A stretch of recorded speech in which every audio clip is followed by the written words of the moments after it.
Good morning, darlings. This is going to be a short video, but this is a lot of work. Okay, so on the screen in front of you, you can see the question. To what extent does Shakespeare challenge existing ideas of sexism against women in Romeo and Juliet, and why?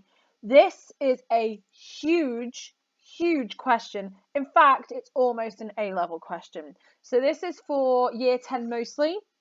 But it won't hurt anybody who thinks, oh, do you know what? I could give that a go. I could give that a go. Yeah, I'm smart. It won't hurt anybody to have a go at this at all.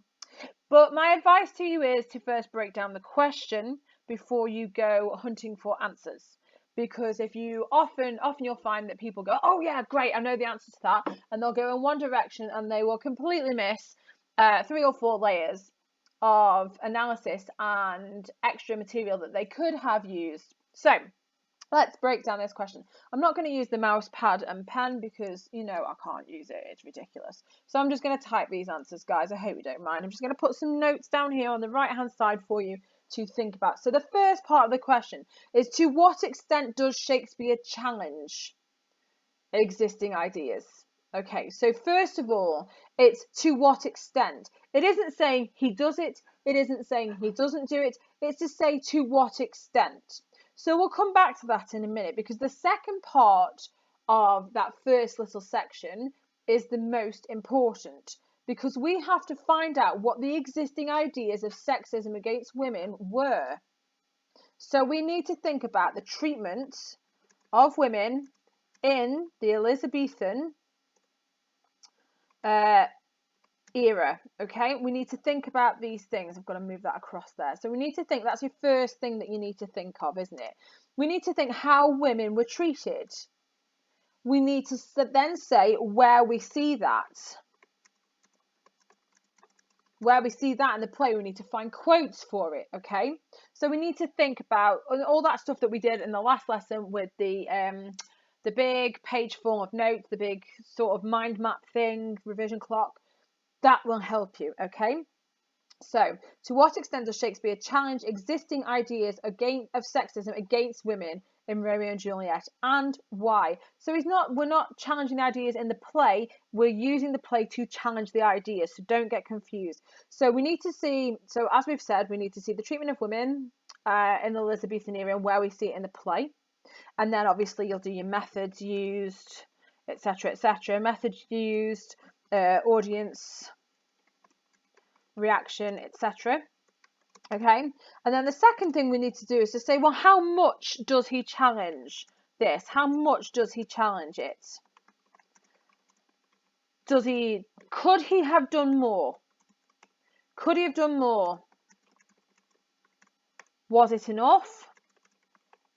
Or was it as much as could be done at the time before that was acceptable?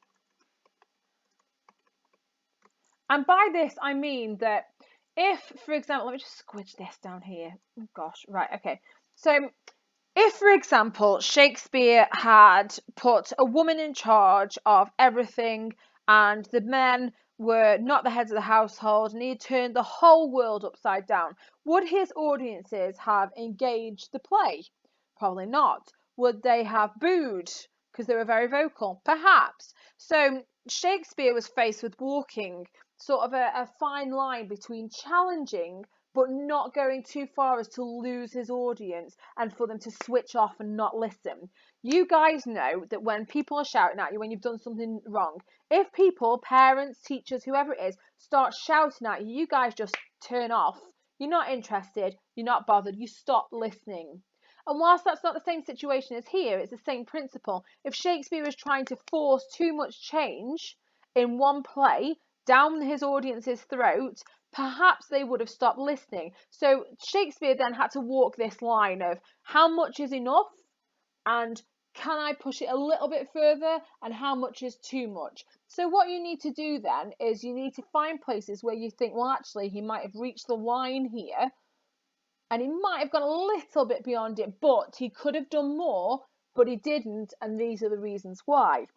So when we were talking about Romeo talking about Juliet being merchandise, Romeo then is still of the old patriarchal viewpoint, women are property, but he's then adding this extra layer of actually, well, Romeo loves her, so there's a little bit more of a line walking element to it than just, yeah, she'll do.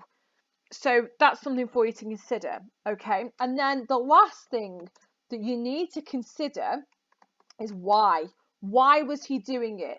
What was the point? What was he hoping to achieve? What was he hoping to achieve? So these three things are essentially what you would do to answer this. This is essentially what the question is asking you to do, okay? So this isn't your plan. This is what the question is asking you to do. I'm going to move that down there because I can't see it. If I can't see it, you can't see it either. Okay, so that's what the question is asking you to do, right? So now what you need to do is you need to think about these places where we see any of these things happening in the play and make a plan. And for each idea you've got in your plan, you probably want a quote to back it up, and you might want to make a note about the method, a metaphor, a simile, a particular noun or an adjective or a verb or something key, something important. And then you can think about both sides of the argument maybe, or the fact that he does this to a large extent or a little, or he does it a medium amount, and then why he does it. What was the point? This why here isn't the same as this I can only do so much, otherwise I'll lose my audience. There might be an element of that, but why was he so bothered about championing women in the first place? He could have just written a normal play. He could have written a play where the women married the men and the men went around fighting each other, and that would have been fine. Audiences would have liked it. Why did he write a strong woman, a strong female character in Juliet? What was the point? Why did he do that? Now you can research this and you can go onto Google and you can find some ideas and some articles, and that's absolutely fine. Don't copy anybody else's work, but you can use ideas from it. Obviously, we don't want to do any plagiarism here, otherwise I'll get into trouble.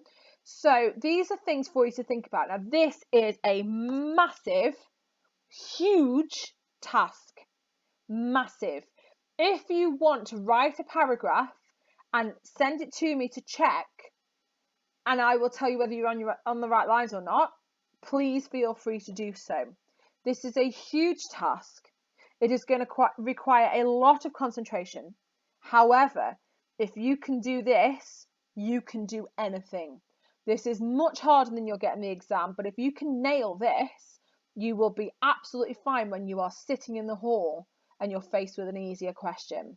So this is a challenge. It's absolutely the thing to go for. And if you can do this, if you can get to grips with it, I'm not saying it's going to be perfect, but if you can at least give it a try, you will be doing your brain so much good. So, as usual, you can email me or tweet me if you're stuck at Miss Hine English. You know my email address. You can submit this to the submissions folder when you're finished. You can send me a paragraph for me to look over and send you feedback if you want, or you can write it up into your books. There's no time limit with this one, guys. You can take as long as you want. It's not like a 45-minute time limit with this. Or you can write it in your books, take photos, and email them to me when you are finished. If you're struggling, please ask. This is hard. It is not easy. I have deliberately done this to challenge your brains, to make your brains hurt. Because if you've not got a hurting brain, you're not using it enough. And if you're not, rubbing your head after going, oh God, she's making us do this, then you're not working hard enough. Hard work is not to be shied away from. This here is not to be shied away from. So you guys can do this, and I wouldn't be giving this to you unless I thought you could do it.